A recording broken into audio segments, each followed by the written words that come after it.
Hi, everyone, and welcome back to a brand new episode of the Michelle.languages podcast.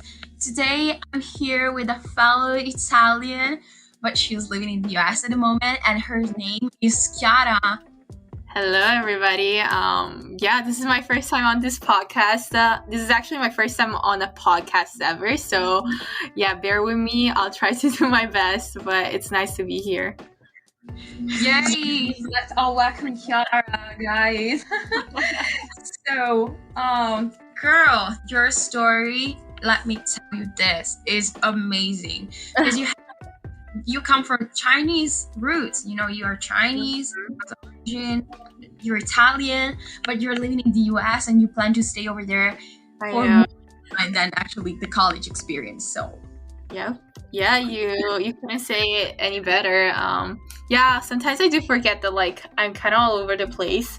I feel like definitely all my experiences helped me shape my identity and also come to terms with my identity and appreciate the fact that I do have Chinese roots, but then I was born and raised in Italy and now I'm here. So that's pretty much my background, I would say. Yeah, that's amazing. You know, guys, if you don't know Chiara, she has been doing YouTube videos for almost 4-5 years. Yeah. And so be sure to check out her YouTube channel because she's doing amazing and she tries to, come. She just lets us come into her life, into her US life. Yeah. So, the experience. I would like to ask you a question. So, we already know a little bit about your background, but as I follow your page, especially your Instagram, for a couple of years now, and YouTube channel for a bit more, you think that this experience in the US really shaped the way you are right now? What changed in your personality and your inner self? And last but not least, do you think that now you're more self-conscious of your identity and of yourself thanks to this experience in the US? Oh my gosh, that's a great question. I don't even know where to start. I feel like there's so many things about how I feel I'll try, and then if I'm talking too much, feel free to stop me. But I don't think so, though. We'll see. I definitely think that the ways I changed are so many. And I definitely think I changed for the better. I was able to mature more and also embrace my identity more, as I kind of mentioned initially. But I guess I'll just go step by step. But coming from being a Chinese Italian in Italy, where basically I was the minority. I didn't really have many people that looked like me, or I didn't really have friends that looked like me. I felt like I needed to constantly hide my identity and just try to blend in as much as possible in the Caucasian society. And only once I came to the US, I kind of became more aware of the fact that my identity as a Chinese Italian actually is important. The fact that I have a Chinese background is something that I should appreciate and be grateful for, And once I came here, I felt more accepted. I started having seeing more people that look like me around me, which is why now for the first time I do have Asian friends, when instead when I was in Italy, I was always the only Asian friend in the group, So that was definitely something that made me feel that changed coming here. And I wouldn't say I became more self-conscious about my identity as a Chinese Italian. I actually feel like I became less self-conscious about it. I became more, proud about it. I felt like people didn't necessarily point out the fact that I am Asian, and instead in Italy, I constantly felt like an outsider because I didn't look like most of my peers. And instead here, I feel like people don't really question that, so people are more accepting, at least on my college. I can't really speak for the entire US. We know that the US, obviously, just like any other countries, has its flaws, but luckily on my campus, I felt pretty accepted. And I think in general, just coming to college helped me, be more kind of like unlearning certain things that were common in Italy. The fact that like microaggressions are pretty common everywhere, but I feel like in Italy, I was not aware of the fact that like microaggressions are not okay, and once I came here to the US, I realized that, yeah, like I experienced a lot of microaggressions growing up, and for the longest time, I thought that they were okay, but then once I came here, I realized that they're not okay, so those are some of the changes. I think just in general, even the understanding of what social justice is something that I kind of got to understand deeper once I came here. So I think like it was a lot of like unlearning certain things and learning new things that I did not know growing up in Italy. That's great. Yeah, especially because as you already mentioned, here in Italy, being Asian is really being part of a huge minority, because Asians are a lot. They come from all different countries, and here, especially in our area, but I think in all over Italy, there's this assumption that all the people who have an Asian face, they must be Chinese. But Asia is gigantic, is enormous, is a very huge continent.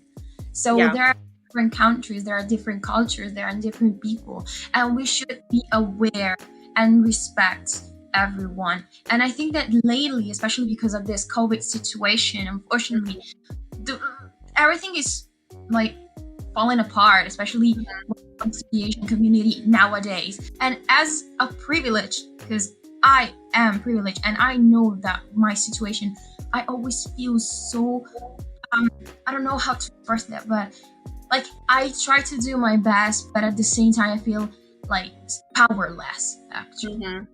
Powerless because I cannot do anything, because my voice is just one voice and you cannot change the other perspective. But I think it was just better. It could be just better. The world is a very weird place. I definitely think that this recent year just showed how many injustices there are in this world, and how broken in general society is here in the US, but also in Italy and in any other country. It just shows like how much discrimination, racism, and discrimination, inequality, racism are still so prevalent in society. But I think I do see that sometimes it is easy to feel powerless, because you feel like the issues are so big that you just think that me just being one person, I can't really do much.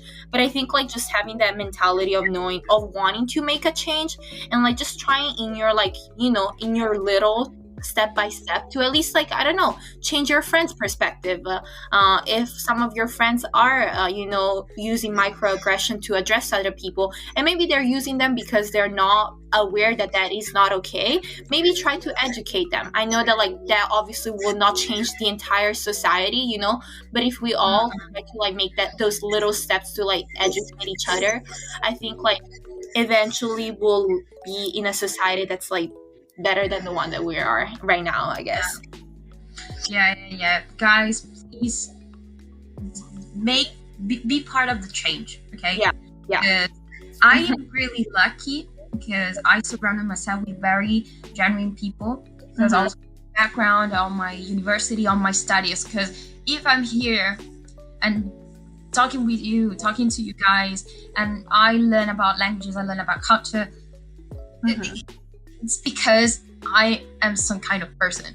My personality and the way I think is a certain thing, And actually, the majority of my friends are all more or less like-minded. Anyway, let's talk a little bit about something else. Let's not only focus on this, because this can be a huge topic, but we are not here to talk about politics. We are here to just chit-chat a little bit about ourselves and create a very joyful environment.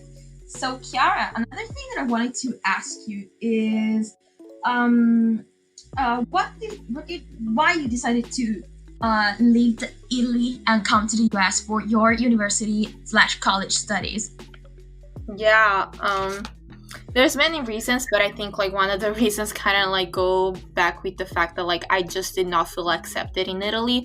I feel like for growing up, I just always felt like I was the outsider. I was never like fully accepted for being Italian, just because I didn't necessarily look like the, you know, stereotypical Italian who usually people think is, you know, white. And instead I was this Chinese Italian girl. So to basically all the people that I got to know in Italy, I was not an Italian girl. I was the Chinese girl who happened to live in Italy. So no matter what I did, no matter how well I spoke Italian, how well I knew Italian history, or how well, like, I don't know, I how well I did in school, I felt like I always have to constantly prove myself. And even by proving myself, I was never enough. So I kind of just like started to, I don't know, just have this American dream of thinking that like going to here to the US, I would have finally felt accepted, and like, I don't know, I would have finally fit in. So I guess like just, you know, watching movies, listening to singers and stuff like that kind of like just made me really want to come here to the US. And then I came here for a study holiday with an association, and really loved the time that I spent here. I was actually in LA, so obviously I really had a great time. And at that point, I was pretty sure that like that's what I wanted to do, especially because when I first came here just to visit, not to my to my university, but just to LA, I felt like free. I felt like I wasn't being constantly judged by people. So I knew that I wanted to be here, and I started my application process for colleges. Specifically, I chose University of Oregon because my host mom's brother came here and he had a great time, so he suggested me to, you know, apply, and I did. And then out of the colleges that I applied to, this was the one that kind of worked out the best financially, and also was one of the colleges that I wanted to go the most. So here I am. Obviously, I understand now that I'm here that, you know, my American dream was slightly a little bit too unrealistic, in the sense that like before coming to the US, I idolized a little bit too much the US. But now that I'm here, I'm having like a more, you know, more objective idea of what it feels like to be here.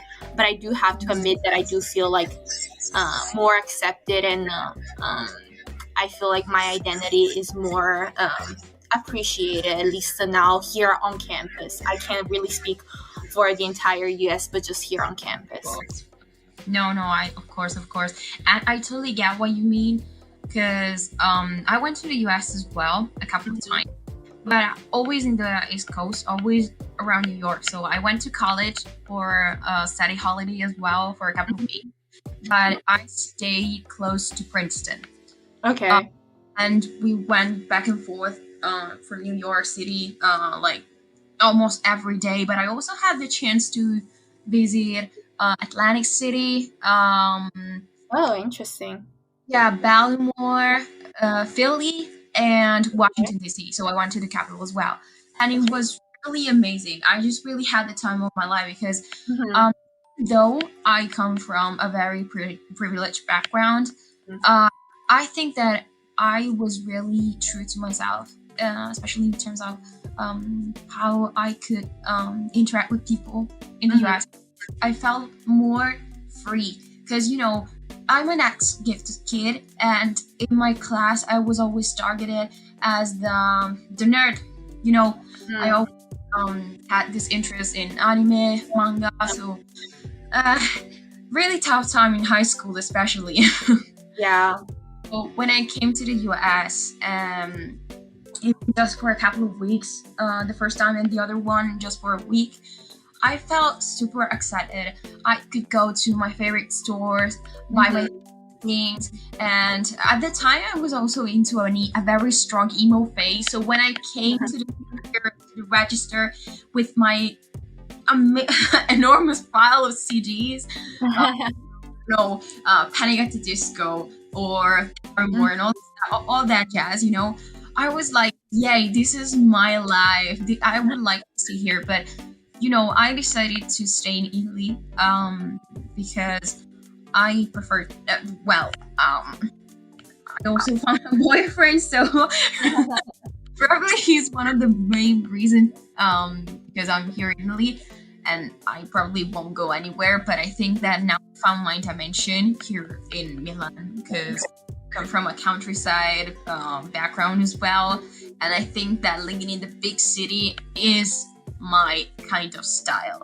So I totally know what you mean, but just an Italian perspective and an Italian mindset.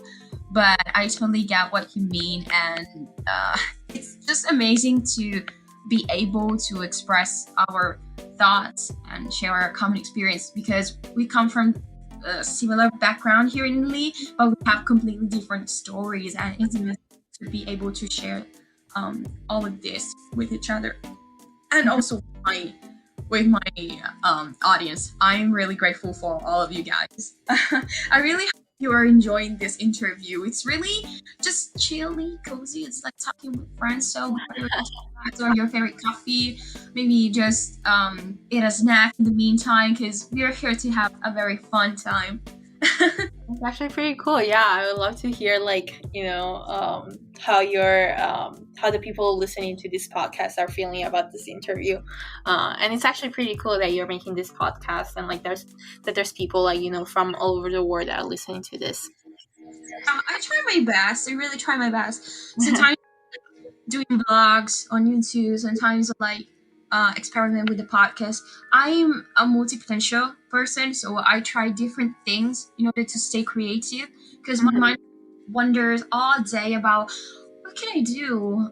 Maybe there are new things that I can try for me, or maybe the people who are now my friends over Instagram, or maybe the people who are interested in what I do. So I always try to do something new. Which basically always leads me to to a sense of burnout because I do too many things at the same time. Oh my God. And then I'm like, no, I can't do this anymore. But I still want to, because it must flow somewhere, must go somewhere, and you need to express it. Oh gosh. Anyway, do you have any fun anecdotes to share with us from your college life? Oh gosh, I don't know. I wish I knew your audience a little bit better just to see what interests them the most. But I know that you are passionate about languages, and just cultures in general. I think one of the best ways to learn a culture is to learn its language and also maybe to go visit it. Obviously, I understand that not everybody can just go everywhere they want to because it's expensive and also because we're in the middle of a pandemic. But I think just having that sense of curiosity, but a curiosity that's more appreciation, rather than appropriation. I think that's a good start, and just wanting to genuinely know more about a culture so that you can find ways to respect it more and understand and grow with it more. I think that's a great start. And for me, I think I learned foreign languages when I was in high school in Italy, and that was also one of the main things why I wanted to travel abroad once I graduated from high school. I think travel and just trying to understand different cultures really helps you broaden your perspective and also become more open-minded to the fact that we're not the only ones in this world. There are different minorities, there are different cultures, there are different identities, and just being able to appreciate all of them in their nuances. And so I think that's a great start. Chapeau.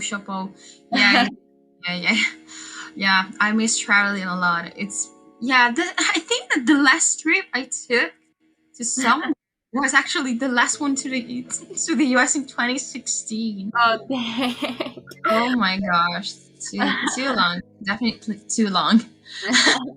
Hopefully things will get better soon. Fingers crossed. Yeah, I hope so. I really want to take that graduation trip when next year because I would love to spend some time in Japan and and also in South Korea as well. I would like to. My ultimate dream is to take a 3 week long trip.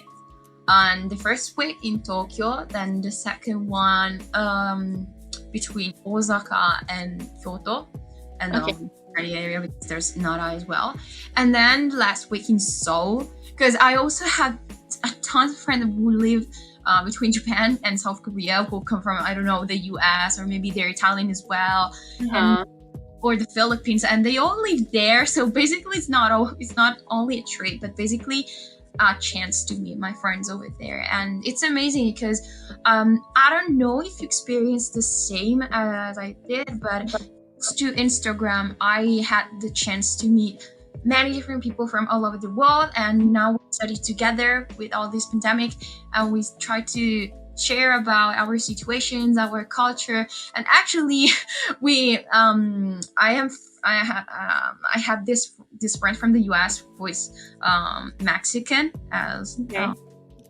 background, but she was born and raised in the US, and we were actually discussing for the whole month of October and November about the elections, and we were like, no, I don't know how the things are gonna happen. Wow. Chatting about that, and it was amazing because we literally felt like we were living in the same country, because now it's the same world. It was amazing.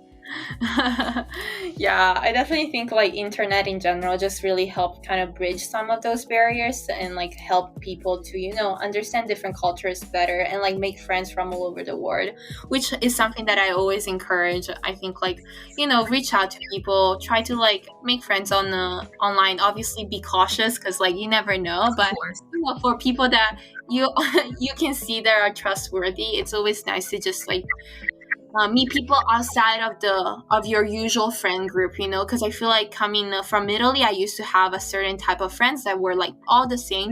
And I'm not saying that there's anything bad necessarily about it, but I definitely think that one of the good things that helped me grow so much when I came to college is the fact that like I have so many friends with so many different identities. Like, yeah, I have a lot of Asian friends, but like you said, you know, Asia is such a big continent, you know, it's just like so many different countries that you can find in Asia, and each of them have their own, you know, characteristics. So just, you know, having friends that are from all over the world really helps you open your mind and just appreciate every country better.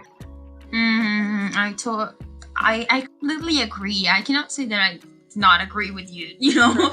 I'm here for this and because of this, because I highly believe that languages can be a tool to open many different doors to many other different worlds, people, culture. And I highly believe that languages can also be a tool for self-development. That's why one of my missions is to become a language coach, because I love helping people finding the perfect way for themselves to actually study languages, because languages are amazing and we underestimate the real power of this study field. I agree, and I know that like you do, you know, that's something that you focused on a lot on your, I assume, on your podcast and also on your Instagram, and that's something that I do admire a lot. You know, I think like really just trying to learn languages, that is one of the best, like one of the steps that you can take to learn and appreciate different cultures better, and appreciate them better. And yeah, I think we both share this passion for languages, so that's also why I feel like we kind of got along pretty easily. And yeah, I hopefully more people will start to appreciate languages more as well. I think that we have the real way which people will start actually appreciating more languages is to literally drastically change the school system, because nowadays I think that all over the world languages are really neglected in school and they're treated like math or any other stuff. But I think that teachers, if they really want to make their students passionate about languages, towards languages, they really should change the things over here, because I don't know about you, but my experience, especially with German in high school, was terrible. Really? Oh my gosh. Yeah, I love the German language, guys, and if you listen to my previous episodes, you already know the story. But it's just that I had terrible professors at Oh, high school, and at the same time in university, many German classes, many German lectures were at the same time with the Japanese one. So I had to decide which language I love the most. And in general, German never loved me back, so it was just a one-side relationship. oh my gosh. Yeah, but I see that.